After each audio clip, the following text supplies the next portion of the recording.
uma greve de ônibus aqui no Rio de Janeiro, um motorista morto, a polícia completamente alvoroçada, os estudantes em pé de guerra. De repente, um convite para ir ao Palácio Catete, conversar com o presidente. Lá chegando, ele nem deixou que eu começasse a cumprimentá-lo direito, que eu iniciasse os cumprimentos, e logo foi me dizendo: olha, Marcos, nós estamos numa situação, quer dizer, um plural envolvente, né?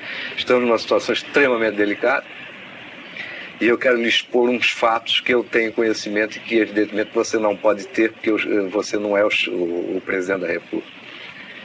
E me contou uma série de fatos, realmente, fez uma análise dos desdobramentos e perguntou o que nós, estudantes, queríamos. Se realmente interessava a queda do governo dele. E que nós estávamos sendo usados com essa finalidade. Mas esse episódio tem, assim, uma característica mais marcante, porque ele, quando eu cheguei na sala de reunião ministerial, de reuniões, ele imediatamente se levantou e me pôs sentado na cadeira presidencial. E sentou-se à direita, no lugar reservado ao ministro da Fazenda. Fez esses relatos e disse: olha, eu não quero influir sobre a sua decisão, mas você faça o que você acha que convém melhor ao país. Se vocês acham que devem contribuir para a minha queda do governo, vocês prossigam na greve. Porque o desdobramento será o seguinte: eu terei que demitir hoje o Parsifal, era o Parsifal Barroso, que era então ministro do Trabalho. E em seguida começa um processo de crise dentro do governo que vai terminar me excluindo do poder. Agora, se vocês estão conscientes, participando desse processo, então vocês prossigam. Se vocês não estão, tomem consciência. Mas a decisão é de vocês. Porque o que eu vou fazer seria exatamente, eu tenho certeza, o que você faria. Porque nós temos apenas compromissos com a nação, foi o que ele disse. Isso dito por um jovem que, evidentemente, só tinha compromisso com a nação mesmo, como todo o movimento estudantil, foi uma coisa terrível.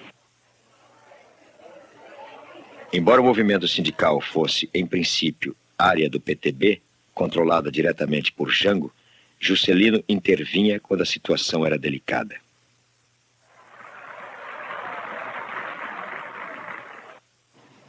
Me recordo que me encontrava no Rio de Janeiro fazendo um movimento, podemos dizer, de esclarecimento da opinião pública e de pressão também sobre o Tribunal Superior do Trabalho, que ia julgar o recurso dos empregadores de São Paulo contra uma decisão do Tribunal Regional que nos havia concedido 25% de aumento.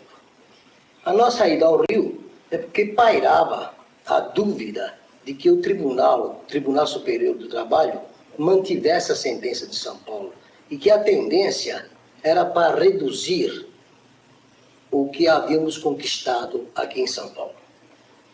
Demos muitas entrevistas e, determinado dia, antes mesmo da reunião do TST, fomos chamados a palácio pelo presidente Juscelino, o qual nos perguntava o que desejávamos fazer no Rio e qual a missão que estávamos executando. Explicamos a Sua Excelência a apreensão dos trabalhadores de São Paulo, que haviam conquistado um aumento de 25%, bem acima da alta do custo de vida, mas que os juízes de São Paulo haviam levado em consideração uma questão social muito grave e, para contentar os trabalhadores e solucionar o problema, haviam dado esse aumento de 25%. O presidente perguntou-me o que ele poderia fazer para nos ajudar nessa luta. Expliquei a ele que a ajuda que poderia ser feita era chamar o Procurador-Geral da Justiça do Trabalho e solicitar a ele um parecer favorável à nossa causa. E, dentro das possibilidades do presidente, conversar com alguns juízes amigos para que estes também votassem a nosso favor. Devo dizer que o presidente cumpriu o que nos prometeu. No dia do julgamento, o Procurador-Geral da Justiça do Trabalho deu um excelente parecer a favor dos trabalhadores, justificando o aumento salarial acima dos índices dados naquela época pelo CEPT, justificando com a grave questão social que estava gerando em São Paulo, uma greve de mais de 400 mil trabalhadores. Alguns juízes também votaram favorável, mas, infelizmente, a maioria dos juízes votaram contra, reduzindo o aumento de salário para 18%. Saímos do tribunal bastante revoltados e, em São Paulo, estavam já reunidos todas as categorias interessadas, aguardando a nossa chegada aqui para a deflagração de novo movimento grevista, a fim de manter os 25%. Quando ia saindo do Ministério do Trabalho, onde era o Tribunal Superior do Trabalho, o emissário do presidente Juscelino também já se encontrava lá e me solicitou que eu o acompanhasse para falar novamente com o presidente. Chegando lá, narrei ao presidente Juscelino o desenrolar do julgamento, agradeci o fato dele nos ter ajudado e cumprido a palavra empenhada. Aí Sua Excelência me perguntou o que iríamos fazer. Expliquei que viria a São Paulo e que iríamos sair novamente em greve para manter a conquista dos 25%. Sua Excelência, então, muito serenamente, muito sorridente, me disse: olha, Dante, greve contra a justiça não existe. O que existe é revolução. Se você e teus companheiros tiverem condições de fazer uma revolução, de derrubar o governo, façam-na. Mas se não tiver essa condição, não façam nada, porque o pau vai cantar.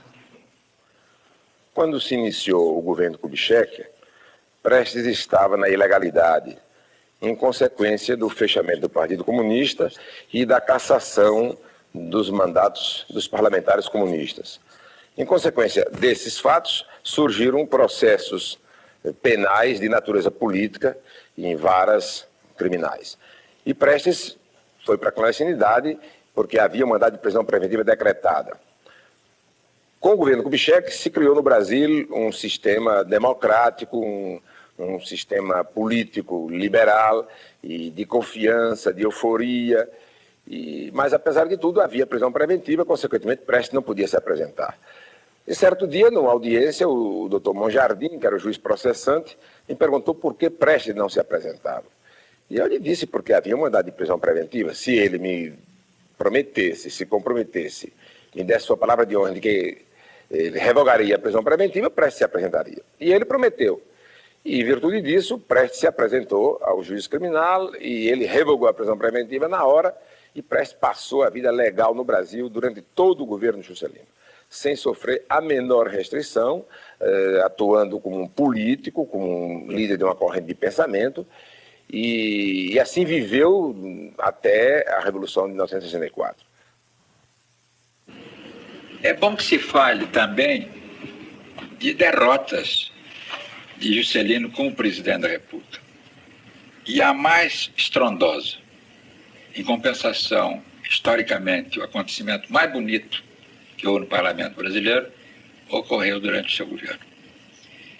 Em dado momento, o então deputado Carlos Lacerda, em seu jornal, divulgou um telegrama considerado cifrado pelo Itamaraty, onde se verificava, ou pelo menos se dizia, que um legislador brasileiro havia entrado numa negociata com o governo Perón, documento oficial. Face a esse artigo extra-parlamentar, o governo Juscelino Kubitschek resolveu responsabilizar criminalmente o então deputado e, nessas condições, solicitou à Câmara licença para processar Carlos Lacerda, que teria que responder a um tribunal militar por traição. Era um absurdo. Mas era um direito do presidente e a UDN se movimentou em defesa do seu líder. O líder da UDN, ou melhor, o líder da oposição, era o Afonso Arino Melo Franco. E o então líder do governo era o deputado Vieira de Mello. Lacerda realmente ficou muito preocupado, porque sabia do poder do governo, dos interesses que se desencadeavam contra ele, de contas que teriam que ajustar e que estava chegando a oportunidade. Durante semanas, o país inteiro foi acompanhando os trabalhos que se desenvolviam na Comissão de Justiça, aguardando a decisão final, que seria a votação em plenário. Nesta altura, a mim cabia controlar as perspectivas de voto, aqueles que, apesar de serem do governo, votariam contra o governo. E à medida que o tempo corria, o governo mandava convocar todos os seus correligionários parlamentares, todos os deputados que se encontravam no exterior, nos estados, para a votação final. Chegada a ocasião, eu, como vice-líder, cheguei à conclusão que poderíamos ganhar aquela votação se não houvesse uma lista longa de oradores na tribuna, porque diariamente estavam chegando deputados do governo, inclusive do exterior, atendendo o apelo governamental para votar. Quando se deu o encaminhamento da votação, a UDN tinha cerca de 20 deputados inscritos para defender Lacerda. E atendendo ao meu apelo, cada um deles, Odilon Braga, Nestor Duarte e outros, declaravam que deixavam de falar atendendo o apelo de liderança que eu formulara. Finalmente, o discurso de Lacerda, que não é um discurso agressivo, inteiramente cheia a Câmara dos Deputados, o país inteiro acompanhando dia e noite aqueles debates. Vossas Excelências, senhores membros da Comissão de Constituição e Justiça, não vão decidir do destino político de um jornalista a quem a confiança de uma parte considerável do eleitorado incumbiu de aqui representar a nação.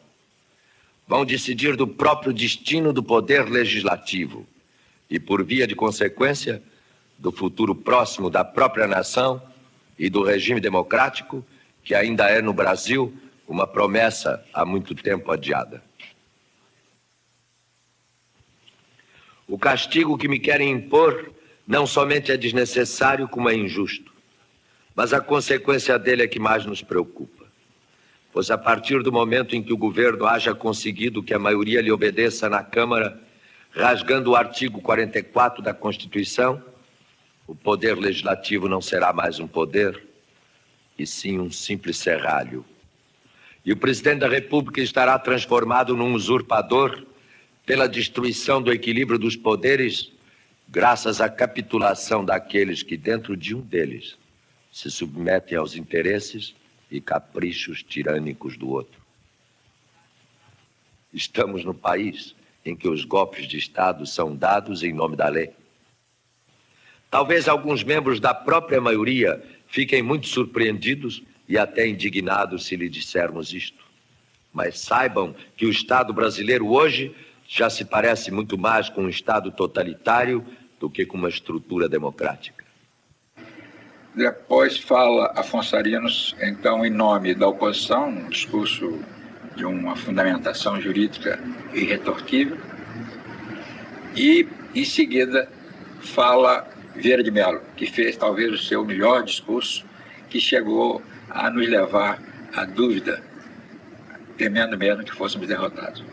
Mas a Câmara reagiu bem, apesar de muita gente ter votado a favor de Lacerda e anteriormente ter sido agredido por ele, ser combatido por ele, mas o fato é que não se permitiu, não se concedeu a licença, respeitou-se a imunidade parlamentar e nem por isso a democracia foi ferida, nem por isso no dia seguinte a Câmara deixou de funcionar. E com isso o senhor Juscelino Kubitschek deu uma demonstração de respeito ao Congresso, de respeito à Constituição, limitando a sua atitude, indo até onde podia ter ido, que é ir até a votação. Desde que a Câmara, na sua soberania, negou a licença, ele se curvou e, como presidente da República, demonstrou que era realmente o primeiro e o maior cumpridor da Constituição.